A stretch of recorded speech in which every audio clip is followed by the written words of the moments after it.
David J. Schwartz ಅವರು ಬರೆದ the magic of thinking big ಪುಸ್ತಕದ ಸಾರಾಂಶ ಇಲ್ಲಿದೆ.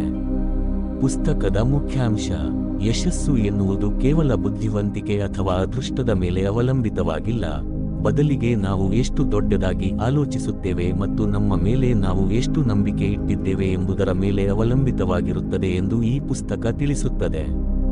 ಪ್ರಮುಖ ಪಾಠಗಳ ಸಾರಾಂಶ: ನಿಮ್ಮ ಯಶಸ್ಸಿನ ಮೇಲೆ ನಂಬಿಕೆ ಇಡಿ. ನೀವು ಯಶಸ್ವಿಯಾಗುತ್ತೀರಿ ಎಂದು ದೃಢವಾಗಿ ನಂಬಿದರೆ, ನಿಮ್ಮ ಮನಸ್ಸು ಅದನ್ನು ಸಾಧಿಸಲು ದಾರಿಗಳನ್ನು ಹುಡುಕುತ್ತದೆ. ನನ್ನಿಂದ ಸಾಧ್ಯವಿಲ್ಲ ಎಂದುಕೊಳ್ಳುವ ಬದಲು, ನಾನು ಇದನ್ನು ಹೇಗೆ ಮಾಡಬಲ್ಲೆ ಎಂದು ಆಲೋಚಿಸಿ. ನೆಪ ಹೇಳುವ ಅಭ್ಯಾಸವನ್ನು ಬಿಡಿ. ಎಕ್ಸ್ಕ್ಯೂಸೆಸ್.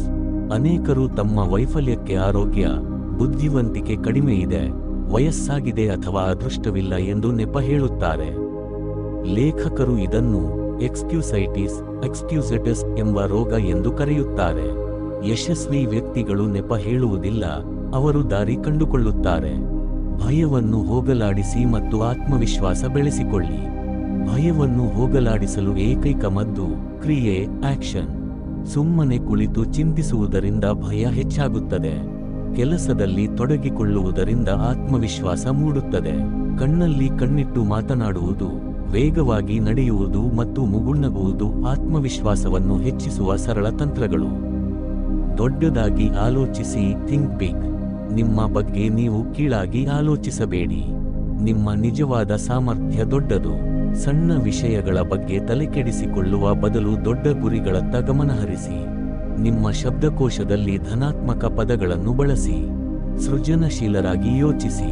ಸೃಜನಶೀಲತೆ ಎಂದರೆ ಕೇವಲ ಕಲೆ ಅಥವಾ ವಿಜ್ಞಾನವಲ್ಲ, ಯಾವುದೇ ಕೆಲಸವನ್ನು ಉತ್ತಮವಾಗಿ ಮತ್ತು ಹೊಸ ರೀತಿಯಲ್ಲಿ ಮಾಡುವುದೇ ಸೃಜನಶೀಲತೆ.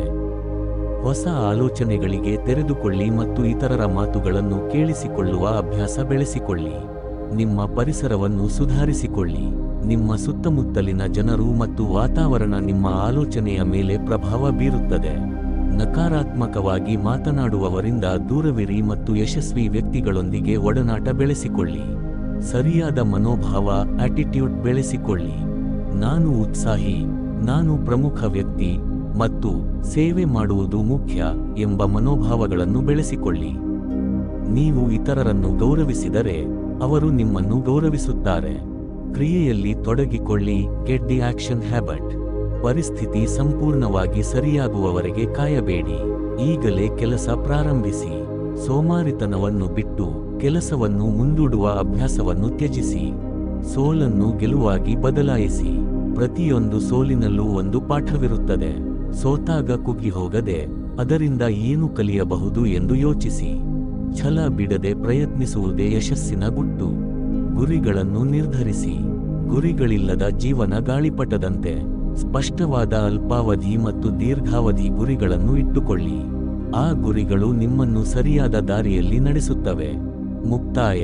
ಈ ಪುಸ್ತಕವು ನಮ್ಮ ಆಲೋಚನೆಗಳನ್ನು ಬದಲಾಯಿಸಿಕೊಳ್ಳುವ ಮೂಲಕ ಜೀವನವನ್ನೇ ಹೇಗೆ ಬದಲಾಯಿಸಿಕೊಳ್ಳಬಹುದು ಎಂಬುದಕ್ಕೆ ಪ್ರಾಯೋಗಿಕ ಮಾರ್ಗಗಳನ್ನು ನೀಡುತ್ತದೆ.